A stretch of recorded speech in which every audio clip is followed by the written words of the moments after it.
안녕하세요. 국어 독서단원 독서 후단계 책 내용을 간추리고 생각 나누기 교과서는 23쪽부터 같이 보도록 하겠습니다. 내용을 간추리는 방법을 먼저 알아보도록 할 건데요. 이야기책을 읽고 난 뒤 정리하는 방법부터 살펴보도록 하겠습니다. 이야기책을 읽고 난 뒤 정리할 때에는요. 인물, 사건, 배경을 중심으로 간추릴 수가 있는데요. 이때 주제가 무엇인지 친구들하고 한번 이야기를 나눠봅시다. 그리고 사건을 간추릴 때에는 일어난 차례에 따라서 중요한 일만 간추려 써야 되는 거 잊지 말도록 합시다. 시집을 읽고 나서 정리할 때에는 시집에서 가장 인상 깊은 시를 고른 후에요. 시집 제목, 시 제목, 지은이, 그리고 인상 깊은 까닭을 차례로 정리합니다. 제 생각을 정리할 때에는 가장 중요하다고 생각하는 말, 시를 읽고 떠올린 장면은, 시의 분위기는, 재미있게 느끼거나 감동받은 부분은, 지은이가 말하려는 주제는 등과 같은 질문을 던져보면 도움이 된답니다. 25쪽의 생각 나누기 단계를 같이 한번 보도록 하겠습니다. 먼저 책 내용에서 답을 찾을 수 있는 질문을 만들 수가 있는데요. 예를 들어서 누가 나오나요? 언제 어디에서 일어난 일인가요? 어떤 일이 일어났나요? 인물이 사건을 겪은 뒤에 사건을 겪기 전과 어떻게 달라졌나요? 이런 질문들을 할 수가 있습니다. 마지막으로 책을 읽고 무엇을 느꼈는지 질문을 만들어 볼 수가 있는데요. 예를 들어서 책을 읽고 나서 어떤 느낌이 드나요? 가장 기억에 남는 말은 그리고 장면은 무엇인가요? 그리고 이 책에서 아쉬웠던 점은 무엇인가요? 등이 있습니다. 26쪽에 보시면 자신의 삶과 관련 짓는 질문도 만들어 볼 수가 있는데요. 예를 들어서 인물이 느낀 것과 비슷한 기분을 느낀 적이 있나요? 자신이 그 인물이었다면 어떻게 했을까요? 주인공이 겪은 것과 비슷한 일을 겪은 적이 있나요? 등이 있습니다. 26쪽 아래에는 앞에서 나온 질문 외에 여러 가지 질문을 만들어 보도록 할 건데요. 25쪽과 26쪽을 참고해서 직접 적어보기 바랍니다. 27쪽을 같이 보도록 하겠습니다. 주제를 정해서 독서 토의를 해볼 건데요. 왼쪽에 있는 친구는 멸치대왕의 꿈에서 멸치대왕은 신하들의 거짓말에 왜 넘어갔을까? 라는 질문에 등장인물에 공감하거나 공감하지 못한 부분을 주제로 이야기를 나누면 좋을 것 같다고 이야기해 주었네요.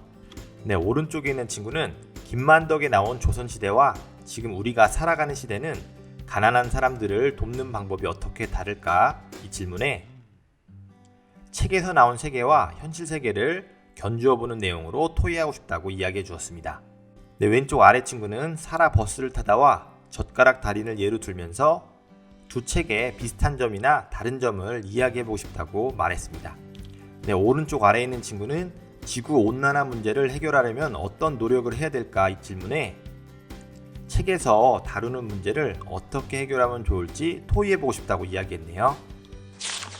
다음으로 27페이지에서는 토의 주제를 정해 볼 건데요. 토의 주제를 어떻게 정하면 좋을까요? 등장인물에 공감하거나 공감하지 못한 부분을 주제로 이야기를 나누면 좋을 것 같고요. 그리고 책에 나온 세계와 현실 세계를 비교해보는 방법으로 토의하는 것도 아주 좋은 방법입니다. 이어서 내가 생각하는 토의 주제는 무엇인가요? 교과서에다가 정리해 놓기 바랍니다. 선생님은 토의 주제로 콩쥐팥쥐와 신데렐라의 비슷한 점이나 다른 점을 토의해 봅시다 이렇게 정했는데요. 여러분들도 스스로 생각해서 교과서에다가 정리해 놓기 바랍니다. 28쪽으로 넘어와서요. 토의 주제를 정했으면 자신의 의견을 정해보도록 할 건데요. 선생님의 의견은요. 콩쥐팥쥐와 신데렐라 이야기는 공통점이 다른 점보다 더 많다고 생각했는데요. 그렇게 생각한 까닭은요. 둘 다 이야기의 주제가 선을 권하고 악을 징벌하는 권선징악이라는 주제가 같기 때문입니다. 다른 사람의 의견을 듣고 함께 이야기할 때에는 첫 번째 의견, 두 번째 의견, 세 번째 의견 등등 여러 의견을 종합해서요. 함께 정한 의견을 만들어내면 되겠습니다. 여러분들도 토의하고 나서 작품을 감상하는 자신의 생각이 어떻게 바뀌었는지 한번 생각해 보기 바랍니다. 이어서 자신이 읽은 책을 평가하는 질문을 만들어 볼 건데요. 이야기가 주제를 잘 드러내는지 묻는 질문에는 이 책 줄거리는 인종차별이라는 주제를 잘 드러내는가? 자, 이런 질문을 예시로 볼 수 있겠고요. 그 다음에 표지나 그림 또는 쪽수가 알맞은지 묻는 질문도 있을 텐데요. 예를 들어서 이 책 표지는 책에 대한 관심을 끌어내거나 책 내용을 짐작하기에 알맞은가? 자, 이런 질문이 있을 수가 있습니다. 평가하는 질문을 만든 후에는 묻고 답하면서 친구들과 이야기를 나눠볼 건데요. 답이 하나로 정해지 않은 질문으로 대하면 더 재밌고요. 그리고 자신이 한 대답과 친구가 한 대답을 비교하면서 새로운 질문을 만드는 것도 아주 좋은 방법입니다. 자, 마지막으로 별점 및 한 줄 평 남기기로 책을 평가해보면 되겠습니다. 네, 이제 31쪽에 보시면 독서 활동을 돌아보는 것으로 이번 독서 단원을 마무리 짓도록 하겠습니다. 네, 질문을 읽고 매우 잘하면은 동그라미 3개, 잘하면은 동그라미 2개, 보통일 경우에는 동그라미 하나로 표시를 해보기 바랍니다.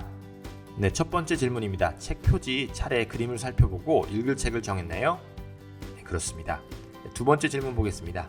책을 읽을 때 생각할 점을 떠올리면서 즐겁게 책을 읽었나요? 네, 맞습니다.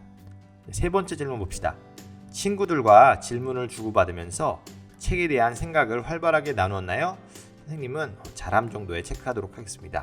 자, 마지막입니다. 문학 작품과 자신의 삶을 관련지어 생각해 보았나요? 이 부분은 조금 미흡했던 것 같아서 보통을 주도록 하겠습니다. 자, 여러분들도 직접 표시를 해보기 바랍니다. 네, 이상으로서 오늘의 학습을 모두 마치도록 하겠습니다. 여러분들 수고 많으셨습니다. 감사합니다.